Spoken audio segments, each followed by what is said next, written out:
Hey everyone, welcome back to Have a Beer with Eric. This is review number 42, and for today we go across the border to do a Mexican beer for a review, and this is a brewery from Ensenada, and it's called Agua Mala, which translates to bad water or like dirty water. Um, so it's an imperial stout. It's called Abismo, which translates to abyss, and we have more information here. It's 9%, 36 IBUs. It's a 700 milliliter bottle, so just a bomber.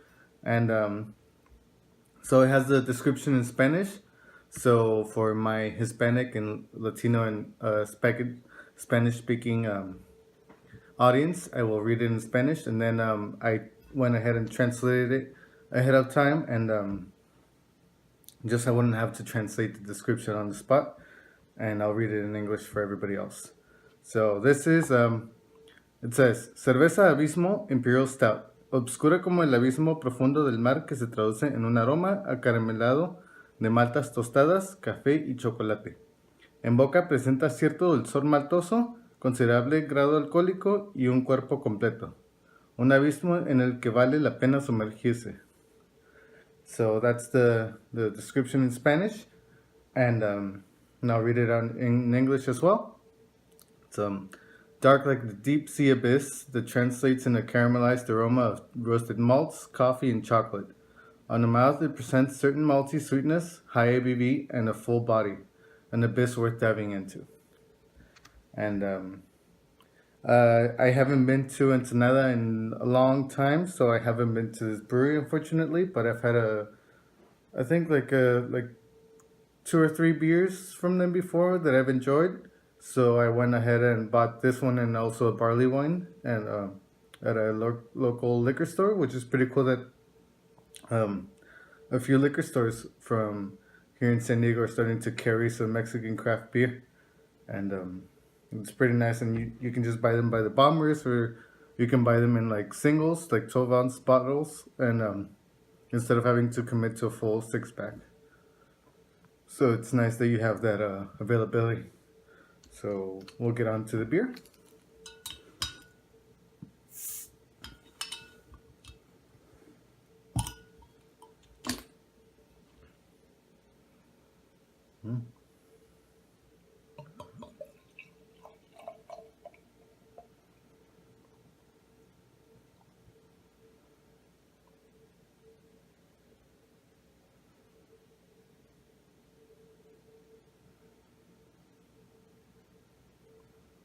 There we go. That's your Imperial Stout. So as you can see, the head's not as dark as well, I kind of expected a little darker on the head, but it's a little tan in color. Obviously the beer is like really black, so it suits the name of Abyss. And so, all right, let's get a whiff. It's kind of like some licorice, some coffee, definitely some roasted malts in there. But we'll get to try it in a second. It smells pretty nice. Just a lot of non-adjuncted imperial stouts. They usually have like a lot of roasted malts in there, bit of licorice and toffee, some like dark chocolate. So the head pretty much started at like 2 fingers, and now it's at about 1 finger. That was a pretty nice pour. I liked how it came out, and I'll just leave it like this for now, and let's try it out. Cheers, guys.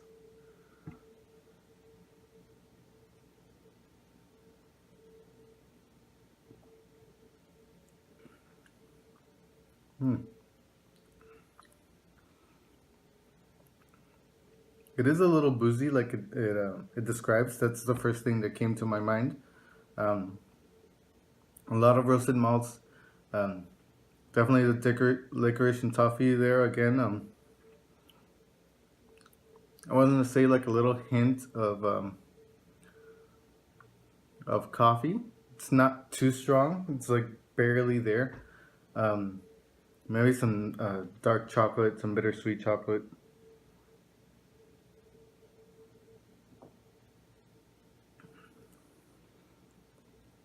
I think it might be a little thinner than what I expected. I described it as a full-bodied stout, but to me it feels more like a medium bodied stout, and it definitely has a good amount of carbonation. I can feel like the gas hitting my throat.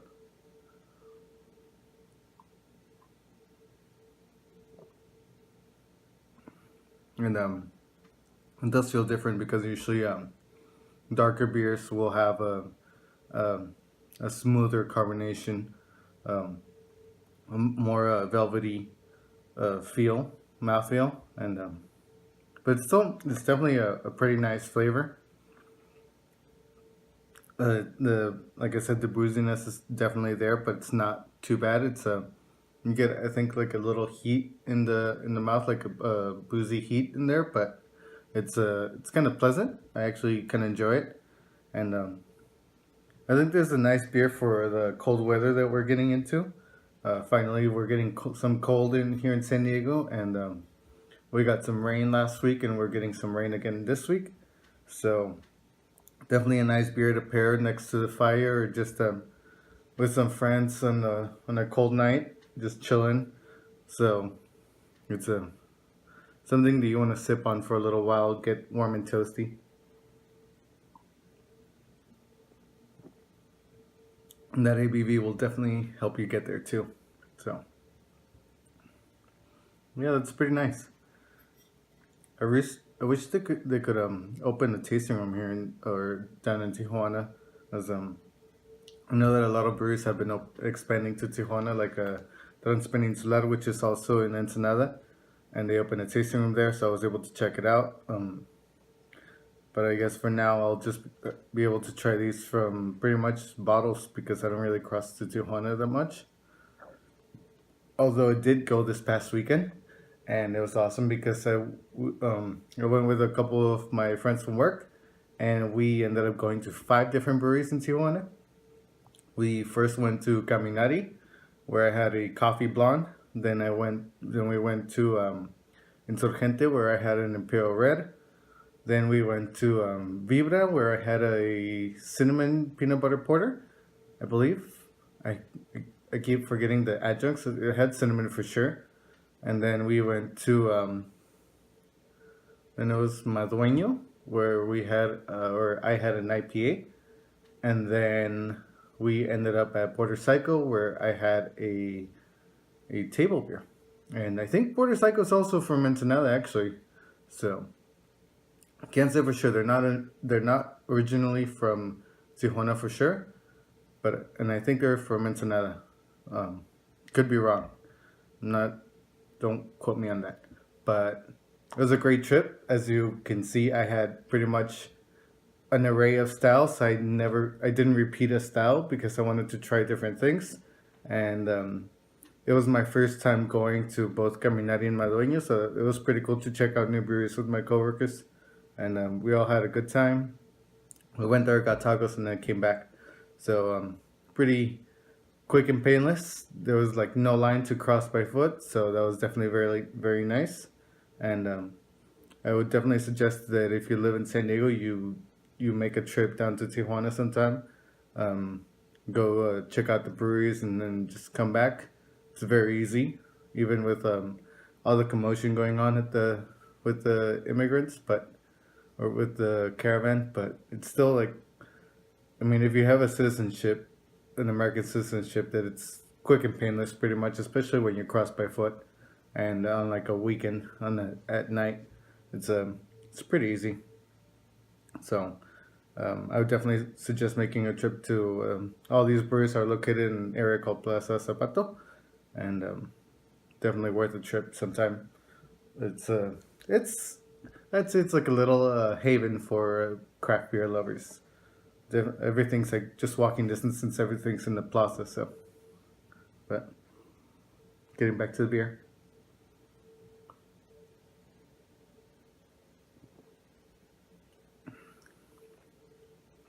it's warming up to be a little sweeter. Obviously, it's not that warm yet, but I think this is a pretty enjoyable beer. I think that for my rating, I give it maybe like a 4 out of 5.